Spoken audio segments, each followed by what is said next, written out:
really reflect on something that touched my heart today. And the theme here shall be God's mighty hand never fails. There's a song that is sung in Swahili that says, Danieli, Danieli, Danieli, Danieli, alitupa simora simba, aeraneri, hakaomba Mungu, Mungu aliwazuia simba, hawakumdui Danieli. So we are going to explore how God does his work over time. We are going to take samples of God's mighty hand that never fails. And we take a sample of a person or a prophet of God. And how does God work in his ways and his mighty hand? I take you a point in time in this great Babylonian city, in this great Babylonian kingdom. And you think that all things were there. Mighty hand, mighty power, and the king had everything that he desired in his heart. But he lacked the wisdom and the knowledge of the Most High. God, with mighty hand, revealed through Daniel how God worked his way to show King Nebuchadnezzar and King Belshazzar how God worked his way. For example, when there was a writing on the wall, many direct, that the Lord has done this, has determined this. And then they go to look for somebody to interpret. You think God's mighty hand in that time. You also study in the book of Daniel, chapter 1, around to 3, you see the story of Shadrach, Meshach, and Abednego. You see their story and the furnace of fire. You also go to Egypt. A good example you see in Egypt, you see the story of Joseph. And Joseph at this lowest point, and you can imagine Joseph has been accused, he has been put in jail, he has been stripped of all the good things. But whom did he trust? He trusted in the power of God. And you can imagine there is in the cell, the lowest place, the lowest point of his life. That's where God does his wonders. So we must wait upon the Lord our God. God has a timeline. God has a point in time when he acts, and his mighty hand never fails. And when God establishes covenant, think of the story of Shadrach, Meshach, and Abednego, and in their prayer, they were saying that to not forget your covenant. They were invoking the mercy of God. Even Daniel, in his interpretation of King Nebuchadnezzar's dreams and visions and all that, he invoked the mercy of God. We see similarity in the story of Moses. When the Israelites have broken the law, Moses is so hungry about them and even asks Aaron, why do you let them do this? Aaron says, do not be hungry, my Lord. The people are prone to sin. And Moses is angry, want them to be killed. But he goes again to invoke the mercy of the Lord. A God who never fails. His mighty hand has never failed.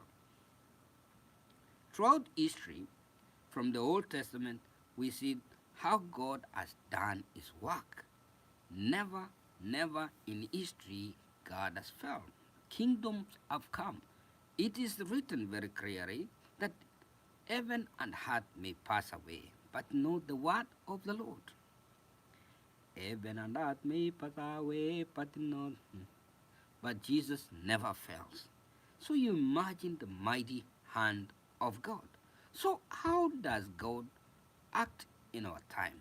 We live in a challenging and tense times. But is God there? Is God capable? This is now what we want to explore, the power of God in our midst. Those who trust in the Lord, does God keep his covenant? The goal is those now who have been entrusted, like a person like me, I have the moral responsibility to, because you have been entrusted with greater knowledge of the Almighty, Now you have to set that witness testimony to the world. To bear testimony means to give you a authentic testimony that men over time will trust and believe in the power and the providence of God. You can imagine the story of Daniel. He's in the pit of a lion down there. It is at that point God reproves man beyond reason and doubt. Even King Nebuchadnezzar, when he comes, he marvels at the God of Daniel, Shadrach, and Abednego. He marvels at the God of Daniel. And he decrees in the whole land of Babylon that the God of Babylon and the God of Daniel to be glorified, the God of Babylon to be the Most High. You can imagine the gravity of a God who never fails. Look at the story of Joseph. A God is God who lives in the heavens. Look at the story of the great prophet Jeremiah and Elijah. Elijah is a prophet of the Almighty. When he prays to the living God. He challenges the false prophets of our time. Like in our modern times, there are many false prophets. There are many false kingdoms. There are many false prophets. Even those who exploit the poor, King Ahab and Jezebel, you can imagine in their time, did they acknowledge the power of God? We are talking about a God who never fails. Look at the story of Jonah. He's running away to go to Tarsus. He has taken off. Now he forgets the hand of the mighty. God is not a God you can run away from his glory. Number one. Number two, God is not a God who has partiality. It is even revealed by Peter himself, Paul himself. God shows no partiality to every nation, wherever who lives upright. Hmm? Before him, he entrusts his glory to him. So God has no partiality. And when we try to examine the power or the transcendence of God, God is a spirit himself. And he dwells in heaven and all the corners of the earth. His kingdom has no limits. He spreads his wings to all parts of the corner of the earth. It's like the story of Jeremiah. When Jeremiah is asked, before I was consumed in my mother, God had already formed my innermost of me. So he acknowledges that. Brethren, let's continue to explore the mighty hand of God that has no limitation. The mighty hand of God in our time. Where is God? Where is the hand of God? We have to continue to explore this topic. It's like in a modern time, think of this pandemic that we have experienced in our days, in our lifetime, and the uniqueness of it. It is like it touched every person, regardless of how mighty they were, regardless of how powerful they were, regardless of what status in society they were. It didn't spare that because you had a lot of money in the bank. It didn't spare you because you were president. It didn't spare nobody. That is example, an exemplary fact that God who rules and reigns over men, and the way God touches men, he spares no person. If God wants to bring man to understand his glory, God will do things beyond man. His hand never fails. Brethren, stay tuned as we continue to explore the power and the hand of our God in our time and in our lifetime.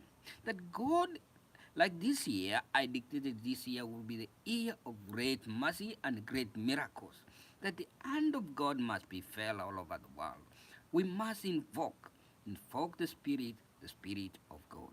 So, brethren, accompany me in this journey as we continue to explore the power of our God in our days and the transcendence of His divine Spirit amongst men.